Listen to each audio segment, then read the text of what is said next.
నమస్కారం. City cable CPC న్యూస్కు స్వాగతం. సెకండరీ న్యూట్రెంట్స్ కానీ ఇవాళ మొబైల్ ఫోన్లో రైతుకి లైవ్లో మనకి ఇవాళ అందుబాటులో వచ్చే విధంగా మనకి ఈరోజు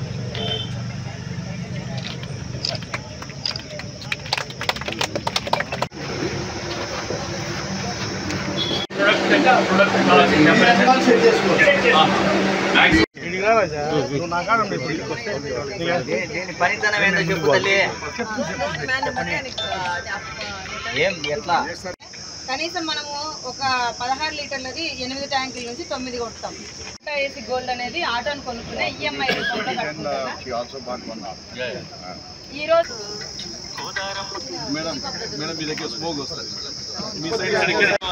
నేను పైలట్ సార్,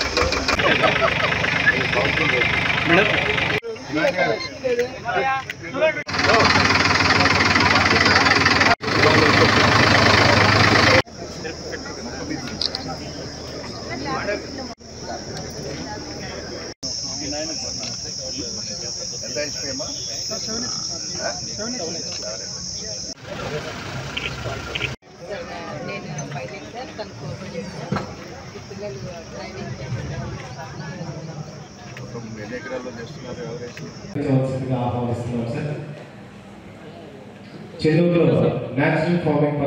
సాగు చేస్తున్నాము. ఇదే కాకుండా ఎగ్జోటిక్ ఫ్రూట్స్ వంటి డ్రాగన్ ఫ్రూట్, ఉసిరి, నేరేడు, తుగ్గు వంటి కడప జిల్లాలో ముఖ్యమైన పంటలు చీని, అరటి, ఉల్లి, పసుపు, మామిడి తదితర ఒక ప్రత్యేక స్థానం ఉంది. ముఖ్యంగా ఇక్కడ మనకు 64,000 హెక్టార్లలో 25 రకాల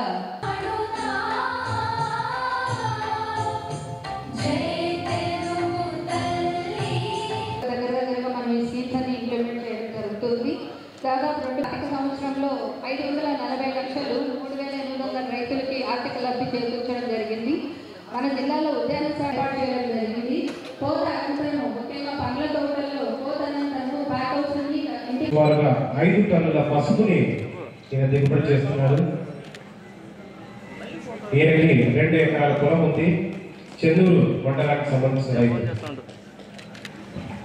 నిజమైనటువంటి రైతులు కరివేపాకు వాటిలో ఆధునిక పద్ధతుల ద్వారా వ్యవసాయం చేస్తూ మనందరికీ ఆదర్శంగా నిలిచినటువంటి ఉత్తమ రైతు శ్రీ ఎన్ రాఘవరెడ్డి గారికి మరొకసారి చాలా తక్కువ ఎకరాల్లో కడప జిల్లాలో ఉండేది. ఈరోజు ప్రపంచ బనానా మ్యాప్లోనే కడప జిల్లా అనేది ఒక ముఖ్యమైనటువంటి భాగంగా ఉంది. అంటే 10 సంవత్సరాల్లో మనకి ఈ పంట గురించి కనీసం అవగాహన లేనటువంటి పరిస్థితి నుంచి ఈరోజు ప్రపంచంలోనే ఒక ముఖ్యమైనటువంటి స్థానాన్ని మనం ఆక్రమించుకున్నాం. అలాగే మన కడప జిల్లాలో పండే పంట ప్రపంచంలో పండించే అంటే అతి బాగా పండించే దేశాలతో కూడా దీటుగా ఈరోజు నిలబడింది. మన కడప జిల్లా రైతులు ఎక్కడో ఈకుడాలోను లేకపోతే సబ్సహారా ఏరియాస్లోను అక్కడ రైతులు ఎంతో టెక్నాలజీ ఉపయోగించి పండించినటువంటి పంట కన్నా కూడా మన కడప జిల్లా రైతులు పండిస్తున్నటువంటి పంట ఎక్కువ, దిగుబడి ఎక్కువ. ఇవాళ ప్రపంచవ్యాప్తంగా ఉన్నటువంటి యావరేజ్ పంట 68 నుంచి 69 టన్నులు పర్ హెక్టార్ ఉంటే మన కడప జిల్లా రైతులు సుమారుగా 64 నుంచి 65 టన్నులు ఈరోజు పండిస్తున్నాం. అయితే ఇంకొక మెట్టు తక్కువలో ఉన్నాం. రాబోయే రోజుల్లో ప్రపంచ యావరేజ్ కూడా దాటుకొని ప్రపంచంలోనే అత్యధిక దిగుబడి తీయగలిగినటువంటి సత్తా మన కడప జిల్లా రైతులకు ఉంది. ఇక్కడ ఉన్నటువంటి రైతులందరినీ కూడా మిమ్మల్ని సంసిద్ధం చేయడానికి ఈరోజు ఈ హార్టికల్చర్ కాన్క్లేవ్ని మనం ఏర్పాటు చేస్తున్నాం. అభివృద్ధి కోసము ఎన్నో ప్రణాళికలు పెడతామని పెట్టిన ప్రణాళికలన్నీ మన దగ్గరికి చేరడం లేదు. చేరకుండా పోయేదానికి కారణం ఏమంటారంటే ఉద్యోగస్తులందరూ అగ్రికల్చర్ డిపార్ట్మెంట్ కానీ ఉద్యానవన శాఖ కానీ పల్లెల్లో ఎంతవరకు వచ్చి రైతులను చైతన్యవంతం చేసి ఇటువంటి హార్టికల్చర్ సంబంధించి మీరు పంటలు పెట్టండి అని గ్రామీణ ప్రాంతాలు ఎవరు రావడం లేదు కలెక్టర్ గారు. మమ్మల్ని వచ్చి కూడా ప్రోత్సహించాలన్నా పంటలని కూడా రైతులు వారు వందల వేల సంవత్సరాల నుంచి గ్రామీణ ప్రాంతాల్లో పుట్టినాం కాబట్టి వ్యవసాయంలో జీవనాధారంగా మేము బతుకుతున్నాం కాబట్టి మా కొద్ది మేము కష్టపడి రకరకాల పంటలు పండించుకొని మా పిల్లలను మేము చదివించుకునేదానికి పెళ్లిళ్ళు చేసుకునేదానికి మేము ప్రయత్నం చేస్తూనే ఉన్నాం తప్పగా గ్రామీణ ప్రాంతాలకు వచ్చి గ్రామాలలో గ్రామ సభలు పెట్టి ఎవరు ఈ అధికారులు మా పిల్లలకు వచ్చారో చెప్పనండి. అగ్రికల్చర్ హార్టికల్చర్ డిపార్ట్మెంట్ ఎక్కడున్నారో పల్లెలకు వస్తారా? గ్రామీణ ప్రాంతాల్లో ఉండే ప్రతి ఒక్క ఉద్యోగి కూడా అందరూ పట్టణాల్లోనే ఉంటారు కానీ గ్రామాలకు ఎవరు రావడం లేదు. గ్రామాలంటే ఒక విధమైన ఏహీభావం కలుగుతూ ఉంది అధికారులకు అందరికీ కూడా. మేము పంటలు పండిస్తాం, ఉదయం 8 గంటలకు పెట్టాము తాగేదానికి మేము పాలు అందిస్తాం. గ్రామాలలో మేము పండించే పంటల వల్ల అందరూ మీరు సుఖ సౌఖ్యాలతో ఉంటున్నారు. మమ్మల్ని గురించి ఎవరు పనిచుకున్నారు? ప్రభుత్వం, మా ముఖ్యమంత్రి గారు కానీ కేంద్ర ప్రభుత్వం కానీ విధోధికంగా మనకు పంటలను ఆంధ్రప్రదేశ్లో విపరీతంగా రైతులు అభివృద్ధి చెందాలని ఎన్నో కాలువలు ఇవన్నీ తీసుకొని వచ్చి నీళ్ళు అందిస్తూ ఉంటే మీరు మాత్రమే పల్లెలకు రారు, మమ్మల్ని చైతన్యవంతులు చేసి ఈ పైర్లు పెట్టండి ఈ పైర్లు పెట్టండి అని ఎవరు చెప్పే పరిస్థితి మాకు లేదు. కలెక్టర్ గారికి కొత్తగా వచ్చారు కలెక్టర్ గారు ఈ జిల్లాను పూర్తిగా అభివృద్ధి చేయాలనే దృక్పథంతో ప్రతి నియోజకవర్గానికి వచ్చి సమావేశాలు పెట్టి మీటింగ్లు పెట్టి అక్కడ అభివృద్ధిని చేయాలని త్వరగా చెప్పి మా కలెక్టర్ గారు కొత్తగా వచ్చారు కాబట్టి దయచేసి మాకు నిన్న కలెక్టర్ గారికి ప్రతి అగ్రికల్చర్ హార్టికల్చర్ ఉద్యోగిని వారంలో 7 రోజులు ఉంటే 5 రోజులు గ్రామీణ ప్రాంతాల్లో రమ్మనండి. వాళ్ళు వస్తే మేము భోజనం పెడతాం, వాళ్ళని గౌరవిస్తాం. రైతులతో సమావేశం ఏర్పాటు చేయమనండి. కొత్త రకాలు వచ్చిన ఈ మార్పులు చెందమని చెప్పండి. గ్రామీణ ప్రాంతాల్లో మేము పండించే పంటలకు మాకు అధికారం లేదు, గిట్టుబాటు ధర లేదు పెట్టుకునేదానికి. ఆ సెల్ ఫోన్కు వాడు రేటు నిర్ణయించుకుంటాడు, కుర్చీకి రేటు నిర్ణయిస్తాడు, వాటర్ బాటిల్ రేటు నిర్ణయిస్తాడు. మాకు రైతులకు మాత్రం మాకు పండించే పంటలు ధర నిర్ణయించుకుంటే హక్కు మాకు లేదు. దళారీల వ్యవస్థలు నలిగిపోతాడా? టౌన్ ప్రాంతాల్లో దళారీలు కలెక్టర్ గారికి ముఖ్యంగా మినిట్స్ నోట్ చేయమని కలెక్టర్ గారు 75 కేజీల వరి బస్తా ఉంటే 78 కేజీలు వేసపోతాడు మా దగ్గర. 100 కేజీలు జొన్నలు ఉంటే 103 కేజీలు వేసపోతాడు. పెసలు 100 కేజీలు ఉంటే 103 కేజీలు వేసపోతాడు. ప్రాంతాలలో ఉండబడిన వాళ్ళు వాళ్ళకు అడిగిన రేటుకు మేము అమ్ముకోవాల్సిన పరిస్థితి ఉంది. గిట్టుబాటు ధర లేదు మా గిట్టుబాటు లేని కారణంగా విపరీతంగా అగ్రికల్చర్ గోడౌన్లను పెంచమని చెప్పండి ప్రభుత్వాన్ని. రైతుకు ఫ్రీగా పెట్టుకునే వసతి కల్పించమనండి. ప్రభుత్వాలు 100 లక్షల కోట్ల రూపాయలు మా ప్రభుత్వం ఖర్చు పెట్టి అగ్రికల్చర్లో బాగా డెవలప్ చేయమని మా ముఖ్యమంత్రి గారు చెప్తూ ఉండబడినప్పటికీ గ్రామీణ ప్రాంతాలకు వచ్చి రైతులను చైతన్యవంతం చేసే పరిస్థితులు అధికారులకు లేదు. రెండు ఉభయదారకంగా జరగాలంటే మనమందరం ఆ యుద్ధ మేఘాలు ఆచరించినప్పుడు మనం కూడా స్ఫూర్తిగా మేము సైతం యుద్ధం జరిగేటప్పుడు మా వంతుగా గౌరవ మోడీ గారి యొక్క ఆలోచనకు మేము సైంటిఫిక్గా ఉపయోగపడతామని ఆయన పొగిడేదాని కోసం గట్టిగా కప్పట్టుకుంటామని. ఇది ఇక్కడ కులాలు లేవు, మతాలు లేవు, మరొకటి లేదు, ఉద్యోగస్తులు లేదు, ఏం లేదు. ఏమి జరిగినా మన వంతుగా ఆర్థిక సాయం కానీ మన వంతుగా అన్ని రకాలుగా సాయం కానీ ఆ యుద్ధం మన మీద దాడి చేసే పరిస్థితులు ఉన్నప్పుడు మనం కూడా రివర్స్లో గట్టిగా ఉంటేనే అది డ్యూటీ చేసినట్టు. కాబట్టి మీ హార్టికల్చర్ ఎంత ముఖ్యమో దేశం అంతకంటే ముఖ్యం. కాబట్టి ఈ అన్ని రకాలను పరిగెత్తించడం కోసం మా వంతుగా మీ వంతుగా మనందరం ఏకమైదాన్ని హృదయపూర్వకంగా నమస్కరిస్తూ చేస్తున్నాను.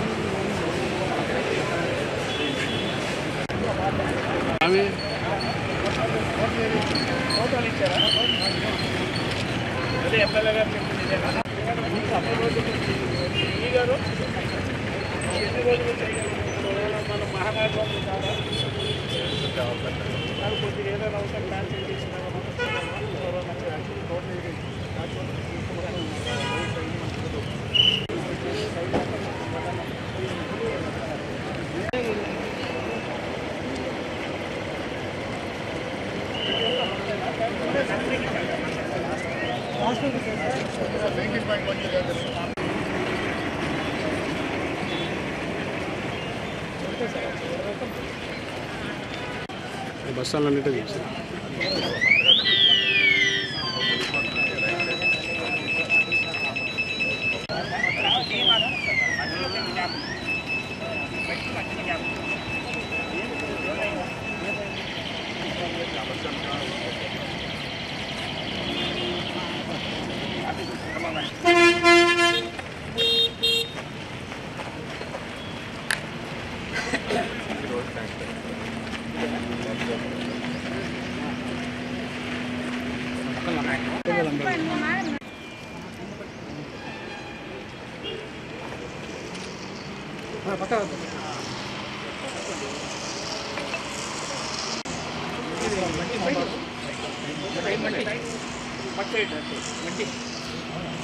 సార్ మీరేంటి మట్టి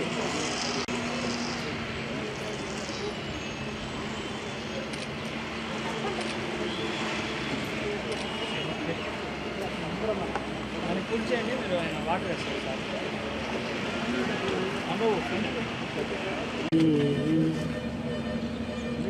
సీఎం గారు అక్కడ చేశారు కదా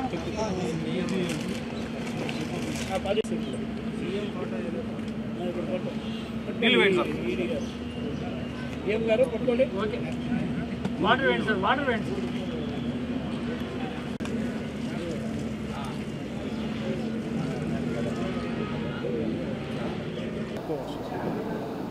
నాలుగు మాసాల తర్వాత గౌరవ ముఖ్యమంత్రి వర్యులు మాన్య చంద్రబాబు నాయుడు గారు నన్ను కడప జోనల్ రీజనల్ చైర్మన్గా ఎన్నికైన తర్వాత కడపకు రావడం జరిగింది. ఇక్కడున్న పరిస్థితులు అధ్యయనం చేసుకొని కడప జోనల్కి ఏదేదైతే ఉపయోగపడాలా, మరి ఈ ఆర్టీసీలో నుంచి మెరుగైన ప్రయాణికులకు సేవ అందించడంలో కానీ కూటమి ప్రభుత్వం అనౌన్స్ చేసిన విధంగా ఫ్రీ బస్సులు కూడా త్వరలోనే ముఖ్యమంత్రి గారు కూటమి ప్రభుత్వం ప్రారంభిస్తుంది. అందులో భాగంగానే ఈ కార్యక్రమంలో మేము రావడం జరిగింది.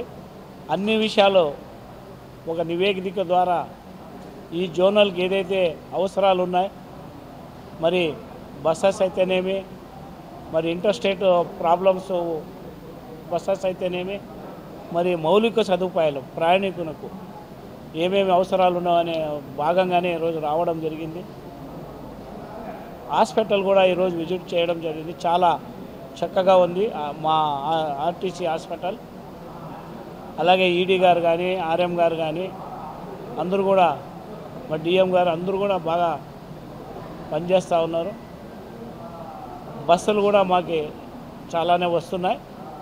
మరి ఎలక్ట్రికల్ బస్సులు కూడా త్వరలోనే ప్రభుత్వం ప్రవేశపెట్టాలనే ఆలోచనలో ఉంది కనుక ఆ ఉద్దేశంతోనే అన్ని విషయాలు కనుక్కొని పోదామని మరి జోనల్ చైర్మన్ తర్వాత బాధ్యతలు చేపట్టిన తర్వాత రావడం జరిగింది.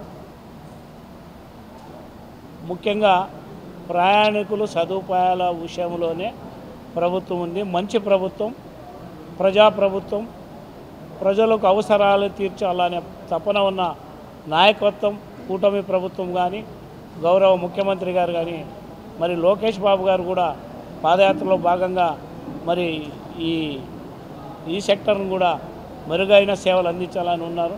మోడర్న్ బస్ స్టేషన్స్ కూడా తీసుకురావాలనే ఉద్దేశంతో ప్రభుత్వం ఉంది. అందులో భాగంగా జోన్కు 1 వస్తుందా 4 వస్తాయా అనేది కూడా మేమందరూ కూడా ఎక్సర్సైజ్ చేస్తున్నాం. మరి ఈ విషయాలు మీ అందరికీ తెలియజేస్తున్నాం. మీకు నేను ఇప్పుడే ఆర్ఎం గారిని సంబంధిత కాంట్రాక్టర్ని కూడా అక్కడ మాట్లాడడం జరిగింది. కొంత సైట్ హ్యాండ్ ఓవర్ చేసేదంటే కొంత జాప్యం జరిగింది. ప్రభుత్వము కోడ్ రావడము, కొన్ని ప్రభుత్వం మారడంలో కొన్ని ఇబ్బందులు ఎదురైనాయనే విషయం నేను తెలుసుకున్నాను. త్వరలోనే దాదాపు ఒక 3 మాసాల్లోనే ఇది ప్రారంభోత్సవానికి శ్రీకారం చుడతామని మీకు తెలియజేస్తున్నాను.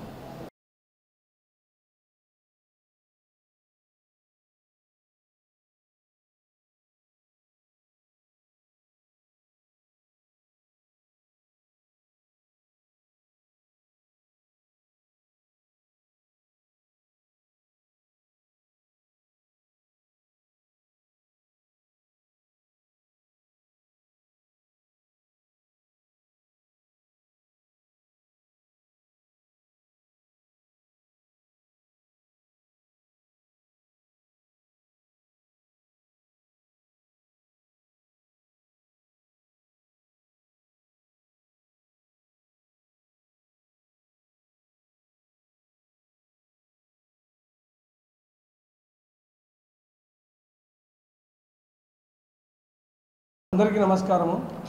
ఈరోజు ఈ ప్రెస్ మీట్ పెట్టడానికి ముఖ్య కారణము, నిన్న మన కడప ఎమ్మెల్యే గారు వాళ్ళ ఇంటి దగ్గర ఒక ప్రెస్ మీట్ కార్యక్రమం నిర్వహించినారు. ఆ ప్రెస్ మీట్ కార్యక్రమంలో కడప బుగ్గంక యొక్క బ్యూటిఫికేషన్ జరిగే పనుల గురించి ఆమె వివరించినారు. దాంట్లో ఆమె చెప్తూ, తొందరలో నేను బుగ్గంక బ్రిడ్జీలపైన కూడా ఫెన్సింగ్ వేయిస్తాను, దానికి సంబంధించిన నిధులకు ప్రయత్నం చేస్తున్నాను, తొందరలోనే వేయిస్తున్నాను అని చెప్పి ఆమె చెప్పడం జరిగింది.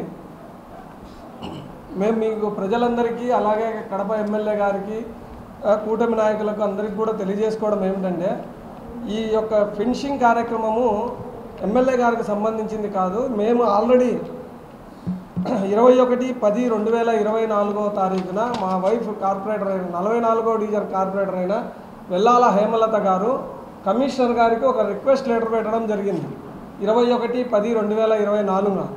అప్పట్లో ఏం పెట్టామంటే, ఈ బుగ్గంక మా డివిజన్ పరిధిలో వెళ్తూ ఉన్నది, మా డివిజన్ పరిధిలో 3 బుగ్గంక బ్రిడ్జీలు ఉన్నాయి. ఈ బ్రిడ్జీలపై నుంచి కూడా ప్రజలందరూ ఇంట్లో ఉండే చెత్త, వేస్ట్ మెటీరియల్ అంతా కూడా బుగ్గంక బ్రిడ్జి పై నుంచి వంకలేకి వేస్తున్నారు. అలాగే చికెన్ షాపులు వాళ్ళ యొక్క వ్యర్థాలన్నీ తీసుకొచ్చేసి బుగ్గంక బ్రిడ్జి పై నుంచి బుగ్గంకలో వేయడం జరుగుతున్నది అని చెప్పేసి, వాటిని అరికట్టాలా, వాటిని అరికట్టకపోతే ప్రజలు రోగాలను బారిన పడతారని చెప్పేసి, దానికి సంబంధించి బ్రిడ్జీలకు మొత్తం బుగ్గంక పైన 6 బ్రిడ్జీలు ఉన్నాయి. నా డివిజన్ పరిధిలో 3 బ్రిడ్జీలు వస్తాయి. ఈ బ్రిడ్జీలకు ఖచ్చితంగా ఫెన్సింగ్ వేయిస్తేనే బాగుంటుంది, లేకపోతే ఈ వ్యర్థాలన్నీ కూడా బుగ్గంకలో పేరుకుపోయి వాటర్ బుగ్గంక నీళ్లు సక్రమంగా పారకోకుండా ఎక్కడెక్కడ నిలబడిపోయి దోమలకు నిలయంగా తయారవుతున్నాయి. దానివల్ల ప్రజలకు కూడా దుర్వాసన రావడము, రోగాలు రావడము, జ్వరాల బారిన పడుతున్నారు.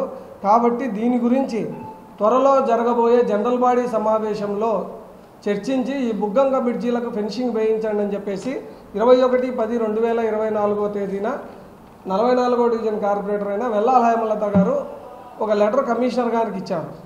దీని లెటర్ను ఆధారం చేసుకొని దాని తర్వాత జనరల్ బాడీ సమావేశంలో 23/12/2024 జరిగిన జనరల్ బాడీ సమావేశం నందు కమిషనర్ గారు ఈ సబ్జెక్ట్ను అజెండాలో చేర్చి 43వ పాయింట్ అజెండాలో చేర్చి దీనికి ఈ బుగ్గంక బ్రిడ్జీలకు ఫెన్సింగ్ వేయించడానికి అప్రూవల్ చేసి నిధులు కేటాయించడం జరిగింది జనరల్ ఫండ్స్ నుంచి. ఈ మీటింగ్ జరిగిన తర్వాత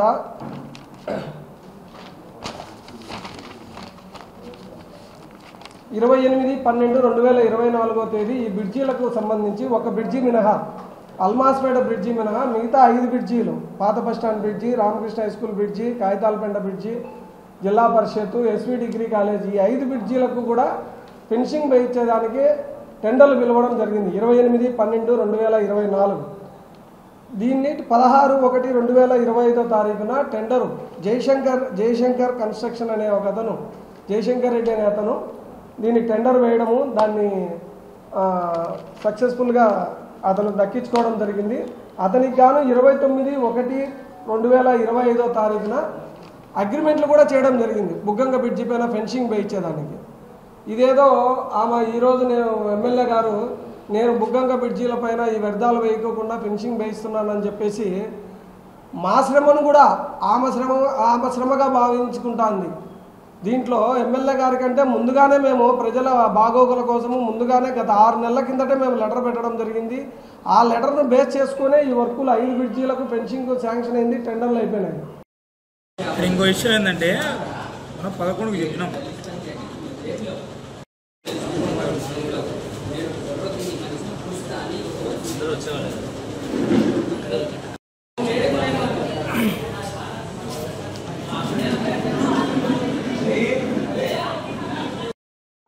నమస్కారం. ఈరోజు ముందుగా ఈ యొక్క పాత్రికేయుల సమావేశాన్ని ఏర్పాటు చేయడానికి గల కారణం ఏమంటే, గత 2-3 రోజులుగా లేదంటే కనుక ఒక 2 వారాలుగా ఎవరైతే వైసీపీ నాయకులు కడప నగరంలో ఉన్నారో వాళ్ళ ఇష్టానుసారం విచ్చలవిడిగా వాళ్ళ నోటికి ఏదొస్తే అది మాట్లాడుతున్నటువంటి పరిస్థితిని మనం సోషల్ మీడియాలో కానీ, లేదంటే కనుక ప్రింట్ మీడియాలో కానీ, లేదంటే ఎలక్ట్రానిక్ మీడియాలో కానీ చూస్తా ఉన్నాం. నిన్నటికి నిన్న వైసీపీకి సంబంధించినటువంటి ఒక నాయకుడు ప్రెస్ మీట్ పెట్టి రాష్ట్ర ముఖ్యమంత్రి గారు ఒక కంపెనీకి సంబంధించి ఒక ఒప్పందాన్ని కుదిరిస్తే గనక ఆ ఒప్పందాన్ని గడిచినటువంటి అదే ఆయన ఎవరైతే ఉన్నారో ఇప్పుడు ప్రతిపక్ష నాయకుడు అనాలనో లేదంటే గనక మాజీ ముఖ్యమంత్రి గారు ప్రస్తుత పులివెందుల ఎమ్మెల్యే గారు ఆయన ఎంత అజ్ఞానంగా మాట్లాడతాడంటే ₹1 భూములు ఇచ్చేసినారు ఊర్సా కంపెనీకి అనేటువంటి కోణంలో దాని ఏదో తప్పు పట్టినట్టు అదేదో తప్పు చేసినట్టు ఇంకో రకం దారాదత్తం చేసినట్టు ఆయన చెప్పడం ఈయన కింది స్థాయిలో ఉన్నటువంటి వీళ్ళందరూ వచ్చేసి ఏదో దారాదత్తం చేశారంట వీళ్ళందరూ మిగతాది పనిచేశారంట అన్నట్టు వీళ్ళు మాట్లాడుతూ ఉన్నారు. ఈరోజు ఎవరైతే గనక రాష్ట్ర ప్రభుత్వం కంపెనీలకు ఒప్పంద పరంగా అగ్రిమెంట్ పరంగా జీవో పరంగా ఇచ్చినటువంటి భూములపైన తప్పుడు ప్రచారం చేస్తా ఉన్నారో ఈ తప్పుడు ప్రచారం చేస్తున్నటువంటి యొక్క వైసీపీ నాయకులందరినీ మేము అడుగుతా ఉన్నాం. తెలుగుదేశం పార్టీగా కూటమి అధికారంలో ఉన్నటువంటి కార్యకర్తలను మేము అడుగుతా ఉన్నాం. అయ్యా మీరు అధికారంలో ఉన్నప్పుడు సంవత్సరానికి ₹1000 చొప్పున డీకేటీ భూములను సంవత్సరానికి ₹1000 చొప్పున అధికారాన్ని అడ్డం పెట్టుకుని జిల్లాకు 70 సెంట్ల చొప్పున పార్టీ ఆఫీసులు కట్టారు. మేమేమన్నా అట్లా చేసినామా? ఒకవేళ మేము ఏదన్నా ఇచ్చింటే కనుక ఎన్ఓసి పరంగా ఒక కంపెనీకి ఇచ్చి నిరుద్యోగులకు ఉద్యోగాలు తెచ్చే విధంగా ఈ యొక్క రాష్ట్రంలో ఉన్నటువంటి నిరుద్యోగులకు ఏదైనా ఒక ఆసరా కల్పించే విధంగా మేము చేసినాం. మీ మాత్రం మేమేమన్నా ఆ స్థలాన్ని తీసుకొని పార్టీ ఆఫీసులు కట్టుకున్నామా? చెప్పాల సమాధానం వైసీపీ నాయకులను అడుగుతా ఉన్నా. లేదంటే కనుక కడప నగరంలోనే చూడొచ్చు. మీరు అంటారు ₹1 ఇడ్లీ వస్తుందో రాదో కానీ చంద్రబాబు నాయుడు గారి ప్రభుత్వంలో భూమి అయితే వస్తుందని చెప్పేసి మేము ఇచ్చింటే కనుక దాన్ని ఒక కంపెనీకో లేదంటే కనుక నిరుద్యోగ యువతకు ఉపాధి కల్పించేటువంటి భవిష్యత్తును బాగుపరిచేటువంటి మంచి పద్ధతికి ఇచ్చిద్దాం. మీ మాత్రం మేము రకీబ్ షా దర్గా భూమిని తీసుకొని పోయి సకల శాఖ మంత్రులు ముందున్నాడు కదా మీ గవర్నమెంట్ లో వైసీపీ గవర్నమెంట్ లో ఆయన వాళ్ళ బావర్దికి ఇచ్చినారు కదా దర్గా భూమి. ఎవరిదని ఇచ్చినారు? మేమేమన్నట్టు దారవత్వం చేసినామా? పోనీ మా కూటమి ప్రభుత్వం వచ్చి దాదాపు సంవత్సరం గడుస్తా ఉంది. ఇప్పుడు కానీ అప్పుడు కానీ ఎప్పుడైనా మేము ఒక సెంటు స్థలాన్ని కబ్జా చేసినట్టు కానీ మేము ఎక్కడన్నా ఒక 2 గజాల స్థలాన్ని ఆక్యుపై చేసినట్టు కానీ ఏదన్నా చూపించగలరా మీరు? మీరు ఈరోజు మళ్ళా భూముల గురించి మాట్లాడుతున్నారు. మీకు ఎటువంటి పరిస్థితి అంటే ఏది మాట్లాడకపోతే కనుక జనాల్లో కనుమరుగు అయిపోతాం అనేటువంటి ఒక భయంతో మీరు ఈరోజు ఏందో మాట్లాడాలా అని చెప్పేసి మాట్లాడుతాం. ఇది మంచి పద్ధతి కాదు. విమర్శ చేయాలా? ఏ విధంగా చేయాలా? ఏదన్నా ప్రభుత్వం తప్పు చేసేటువంటి పని ఉంటే గనక ఆ తప్పును సర్దిద్దుకునే విధంగా హుందాతనంగా విమర్శించాలా. అట్టగా మీ ఇష్టానుసారం నోటికొచ్చి మాట్లాడుతున్నారే ఇది మంచి పద్ధతి కాదని చెప్పేసి ఈ సందర్భంగా ఈ వైసీపీ నాయకులకు కూటమి ప్రభుత్వంగా మేము ఈరోజు తెలియజేస్తాము. 219 సర్కిళ్లను అమలుపరచాలి. అక్రమ సస్పెండ్ రిమూవల్ వెంటనే national Mazdoor unity association Y Srinivasarao గారి యొక్క నాయకత్వం పి రమణారెడ్డి గారి యొక్క నాయకత్వం పి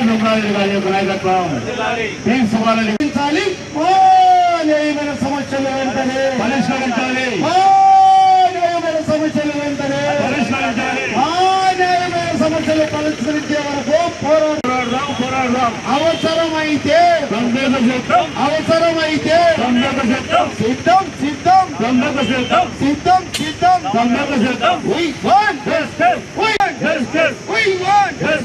పరిష్కరించాలి. న్యాయమైన సమస్యలు వెంటనే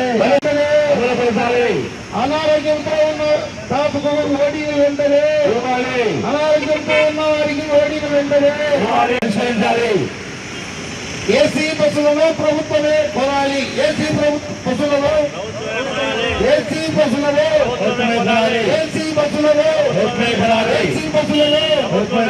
అక్రమ సస్పెండ్ రిమూవల్లో సమస్యలు వెంటనే పరిష్కరించాలి. మేనేజ్మెంట్ మంది వైఖరి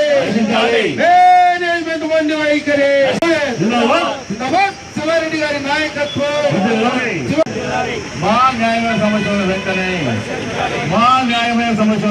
ఏపీఎస్ఆర్టీసీ నందు ఉద్యోగులు సుదీర్ఘకాలంగా అనేకమైన అపరిష్కృత సమస్యలతో ఇబ్బందులు గురవుతున్నారు. పై కారణాల వల్ల అనేక సమస్యలను క్రోడీకరించి మా రాష్ట్ర కమిటీ మేనేజింగ్ డైరెక్టర్ వారికి మార్చి నెల 25వ తేదీన మెమరాండం ఇవ్వడం జరిగినది. ఆ యొక్క మెమరాండం నేటికి పరిష్కరించినందున రాష్ట్ర కమిటీ పిలుపు మేరకు మేము అంచెలంచెలుగా పోరాట కార్యక్రమాలు ఏర్పాటు చేస్తున్నాము. ఇందులో ముఖ్యంగా ఈ నెల 1-2 తేదీల్లో ఎర్ర బ్యాడ్జీలు పెట్టి ఉన్నాము. అదేవిధంగా 10, 11 తేదీలలో గేట్ మీటింగ్లు పెట్టి ఉన్నాము. అదేవిధంగా 17వ తేదీ డిమాండ్స్ డేగా పొందుపరిచి ఉన్నాము. అదేవిధంగా నిన్న 27, 28, 2 దినాల్లో రిలే నిరాహారదీక్షలు చేపట్టి ఉన్నాము. ఇందులో ముఖ్యంగా మాకు ఏదైతే పాత వైద్య విధానాన్ని కోరుచున్నాము, హెచ్ఎస్ స్థానంలో పాత వైద్య విధానాన్ని అందించమని అడుగుతున్నాము. అదేవిధంగా 4 సంవత్సరాలుగా పెండింగ్లో ఉన్న ప్రమోషన్లను వెంటనే ఇవ్వవలసిందిగా మేము డిమాండ్ చేస్తున్నాము. అదేవిధంగా మా ఆర్టిస్ట్లో ఉన్న మహిళా ఉద్యోగులకు ఎలిజిబిలిటీ ప్రకారం చైల్డ్ కేర్ లీవ్ ఇవ్వాల్సిందిగా డిమాండ్ చేస్తున్నాము. అదేవిధంగా ఈ యొక్క ఎలక్ట్రిక్ బస్సులు ప్రభుత్వమే కానీ లేదా మేనేజ్మెంట్ మా సంస్థ తరఫున కొనుగోలు చేయాల్సిందిగా మేము డిమాండ్ చేస్తున్నాము. ఇటువంటి సుమారుగా 60 డిమాండ్లతో మేము ముందుకు వెళ్తున్నాము. కానీ మా యొక్క మేనేజ్మెంట్ మా యొక్క సమస్యలపైన చిత్తశుద్ధితో పరిష్కరించి మమ్మల్ని అన్ని విధాలుగా ఆదుకోవాల్సిందిగా మేము కోరుచున్నాము. అలా లేని ఎడల ప్రభుత్వం ఏదైతే మా సమస్యలపైన చిత్తశుద్ధి చూపకపోతే మా రాష్ట్ర కమిటీ ఇచ్చు పిలుపు మేరకు మేము ముందుండి ఆందోళన కార్యక్రమం చేస్తామని తెలియజేస్తున్నాను. రాష్ట్ర వ్యాప్తంగా నేషనల్ మజ్దూర్ యూనియన్ ఆధ్వర్యంలో గత 2 రోజులుగా 62 ప్రధాన డిమాండ్లతో రిలే నిరాహారదీక్షలు కొనసాగుతున్నాయి. గత ప్రభుత్వంలో ఆపేసిన ఆర్టీసీ వారికి సంబంధించిన ప్రమోషన్లు అయితేమి, అలాగే అశాస్త్రీయంగా ఎటువంటి టెక్నికల్ సలహాలు తీసుకోకుండా, నిపుణుల అభిప్రాయాలు తీసుకోకుండా ఈ కార్పొరేషన్ని ప్రభుత్వంలో విలీనం చేశారు. అందువల్ల ఉత్పన్న సమస్యలను మా కూటమి ప్రభుత్వం ఒకటిగా పరిష్కరిస్తూ వస్తూ ఉంది. అలాగే ఇంకా ప్రధానంగా ఉన్న ఆర్టీసీ కండక్టర్, మహిళా కండక్టర్ల సమస్యలు అయితే ఏమి, ప్రధానంగా ఓడీల విషయంలో ఇబ్బందులు ఎదుర్కొంటూ ఉన్నారు. అలాగే ప్రమోషన్ల పరంగా కూడా వీళ్ళు సీనియారిటీ ప్రకారంగా కూడా ఇబ్బందులు ఎదుర్కొంటున్నారు. గత పాలకులు చేసిన నిర్లక్ష్యం వల్ల అదే వాసనతో అదే వైసీపీ మత్తులో ఇంకా అధికారులు ఇంకా కొనసాగుతూ ఉన్నారు. ఈ సమస్యలన్నింటినీ కూడా ప్రభుత్వం ఒక్కొక్కటిగా పరిష్కరిస్తూ వస్తుంది. వీరి న్యాయమైన కోరికలు ఏవైతే ఉన్నాయో వాటిని పరిష్కరించడానికి చర్చలు జరుపుతూ ఉన్నారు. అలాగే రాష్ట్ర రవాణా శాఖ మంత్రి గౌరవనీయులు మండిపల్లి రాంప్రసాద్ గారు అయితేమి, అలాగే ఆర్టీసీ రాష్ట్ర చైర్మన్ శ్రీయుతులు కొనకళ్ళ నారాయణ గారు అయితేమి, వీరి అందరికీ కూడా ఈ ఆర్టీసీ కార్మికుల పట్ల, ఆర్టీసీ సంస్థ పట్ల విపరీతమైన అవగాహన ఉన్నాయి. కాబట్టి వీళ్ళ సమస్యలను త్వరలోనే సానుకూలంగా పరిష్కరించి ఈ ఆర్టీసీ కార్మికులకు న్యాయం చేస్తారని ఆశిస్తున్నాం. కడప జిల్లా పులివెందుల అసెంబ్లీ నియోజకవర్గం వేంపల్లె మేజర్ గ్రామ పంచాయతీ దాదాపు 60,000 జనాభా ఉంటుంది. గత కొంతకాలంగా సమస్యల సుడిగుండంలో కొట్టుమిట్టాడుతూ ఉంది. మురికి కూపంగా తయారైంది. గత మార్చి 5వ తేదీన అవినీతి ఆరోపణల మీద ఉన్న ఈవోను సస్పెండ్ చేశారు. ఈఓఆర్డీని బదిలీ చేశారు. అప్పటి నుండి ఇప్పటి వరకు ఈవోను కానీ ఈఓఆర్డీని కానీ నియమించలేదు. ఈవోలు ఈఓఆర్డీలు ఇక్కడ రావాలంటే భయపడిపోతున్నారు. తెనాలి రామలింగను పిల్లి కథ జ్ఞాపకం వస్తూ ఉంది. ఎవరినేసినా భయపడి పారిపోతున్నారు, ఎవరు రావడం లేదు. పారిశుద్ధ్యం పడకేసింది. పారిశుద్ధ్య సిబ్బందికి, వాటర్ స్కీమ్ సిబ్బందికి గత 6 నెలలుగా జీతాలు ఇవ్వడం లేదు. వేంపల్లె గ్రామ పంచాయతీ పరిధిలో 8 గ్రామ సచివాలయాలు ఉన్నాయి. 60 మంది సిబ్బంది ఉన్నారు. ఈవో లేని కారణంగా 2 నెలలుగా వాళ్ళకు జీతాలు లేవు. పారిశుద్ధ్యం అధ్వానం అయిపోయింది. మురుగునీటి కాలువలు చెత్త చెదారం ప్లాస్టిక్తో నిండిపోయినాయి. మురికి నీరు రోడ్ల మీద ప్రవహిస్తూ ఉంది. పందులు, కుక్కలు, ఆవులు, దోమలు ప్రజలతో సహజీవనం చేస్తూ ఉన్నాయి. మలేరియా, డెంగ్యూ, అతిసార, టైఫాయిడ్ ఈ రోగాలు విజృంభిస్తున్నాయి. భూగర్భ జలాలు అడుగంటిపోయి త్రాగునీటి సమస్య ఉత్పన్నమైంది. ఇంటి పన్ను, నీటి పన్ను రాబట్టే వాళ్ళే లేరు. మొన్న మార్చి 31కి వేంపల్లె గ్రామ పంచాయతీ మార్కెట్ వేలము టైం అయిపోయింది. ఈవో లేని కారణంగా ఫర్దర్గా టెండర్ వేయలేదు. పంచాయతీకి వచ్చే మేజర్ ఆదాయం అదే. ఒక మంచి రైతు బజార్ను దాదాపు సంవత్సరం కిందట నిర్మించారు.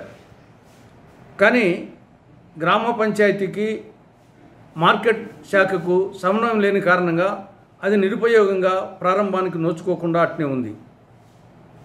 ఈ నియోజకవర్గ ఎమ్మెల్యే జగన్మోహన్ రెడ్డి ఆయనకు నియోజకవర్గ సమస్యలు పట్టవు. ఆయనకు ఎంతవరకు ప్రతిపక్ష నాయకుని హోదా తప్ప నియోజకవర్గ సమస్యలు పట్టవు. స్థానిక కూటమి నాయకులు ఏమాత్రం పట్టించుకోలేదు. అధికారులు నిమ్మకు నీరెత్తినట్లు అధికారులు ఉన్నారు, జిల్లా అధికారులు కానీ స్థానిక అధికారులు కానీ. కానీ ఈ నేపథ్యంలో పంచాయతీరాజ్ శాఖ మంత్రులు ఉప ముఖ్యమంత్రి శ్రీ పవన్ కళ్యాణ్ గారికి కాంగ్రెస్ పార్టీ తరఫున విజ్ఞప్తి చేస్తున్నాం. కనీసం మీరైనా వెంటనే జోక్యం చేసుకోండి. ఇమ్మీడియట్గా వేంపల్లె మేజర్ పంచాయతీకి ఈఓను ఈఓఆర్డీని నియమించండి. పారిశుద్ధ్య సిబ్బందికి, వాటర్ స్కీమ్ సిబ్బందికి, గ్రామ సచివాలయ సిబ్బందికి వాళ్ళకి జీతాలు ఇవ్వండి. పారిశుద్ధ్యం మీద ప్రత్యేక శ్రద్ధ పెట్టండి. త్రాగునీటి సమస్య మీద దృష్టి సారించండి. రైతు బజార్ను త్వరగా ప్రారంభించేట్టుగా చూడండి అని చెప్పేసి ఆంధ్రప్రదేశ్ కాంగ్రెస్ పార్టీ పవన్ కళ్యాణ్ గారికి విజ్ఞప్తి చేస్తూ ఉంది. ప్రపంచ కార్మిక దినోత్సవం మేడే మొన్నాడు దేశవ్యాప్తంగా ప్రపంచవ్యాప్తంగా నిర్వహించబోతున్నారు. అందులో భాగంగానే కడప నగరంలో కూడా AP municipal workers union AITUC ఆధ్వర్యంలో పాత ఈ యొక్క మున్సిపల్ కార్యాలయం ఆవరణలో ఈ యొక్క మేడేని ఘనంగా నిర్వహించబోతున్నాం. ప్రధానంగా ఈరోజు 139వ మేడే ఎందుకు జరుపుకుంటున్నాం అనేటువంటిది, ఎందుకంటే ఆ రోజు బ్రిటిష్ వారికి వ్యతిరేకంగా, ప్రపంచ కార్మికులకు వ్యతిరేకంగా ఆ రోజు చికాగోలో, కెనడాలో ఉన్నటువంటి దాంట్లో 1889లో ఆ రోజు మేడే నిర్వహించుకున్నారు. ఆ రోజు రక్త తర్పణ చేసి 10 గంటలు 8 గంటల పని విధానాన్ని మరి సాధించుకుంటే ఈరోజు అధికారంలో ఉన్నటువంటి మోడీ ప్రభుత్వం కానీ లేదా రాష్ట్రంలో ఉన్నటువంటి తెలుగుదేశం ప్రభుత్వం కానీ ఈ యొక్క 8 గంటల పని విధానానికి తిలోదకాలు ఇచ్చేందుకు ఈరోజుకు తహతహలాడుతూ కార్పొరేట్ వర్గాలకు వారానికి 90 గంటలు పనిచేయాలా, రోజువారీ 12 గంటలు 10 గంటలు పనిచేయాలనేటువంటి దాంట్లో ఈరోజు చట్టాలు తెచ్చేందుకు ఈరోజు మోడీ ప్రభుత్వం తహతహలాడుతుంది. దానికి ఈ యొక్క ఏఐటీసీగా తీవ్రంగా వ్యతిరేకిస్తున్నాం. అలాగే లాభాలు నడుచుంటే పరిశ్రమలు కూడా ఈరోజు ఈ యొక్క కార్పొరేట్ ఆదాని అంబానీలకు అప్పజెప్పేందుకు లేదా ప్రభుత్వ రంగ సంస్థలన్నిటి కారు చౌకగా అమ్మేందుకు ఈ యొక్క మోడీ ప్రభుత్వం ముందుకు వస్తుంది. ప్రభుత్వ రంగ సంస్థలన్నిటిని కాపాడాలని చెప్పి, అలాగే కార్మికులు పోరాడి సాధించినటువంటి కార్మిక చట్టాలని ఈరోజు 39 చట్టాలు కుదించి 4 లేబర్ కోడ్స్గా తీసుకొస్తున్నారు. ఇవి కార్మికుల యొక్క హక్కులు హరించే విధంగా ఉన్నాయని చెప్పి వాటిని రద్దు చేయాలని చెప్పి ఏఐటీసీగా ఈ యొక్క 139వ మేడే రోజు ప్రతినపూరి భవిష్యత్తులో పోరాటం చేసేందుకు ఏఐటీసీ అగ్రభాగాన ఉంటుందని చెప్పి ఈ సందర్భంగా తెలియజేస్తున్నాం.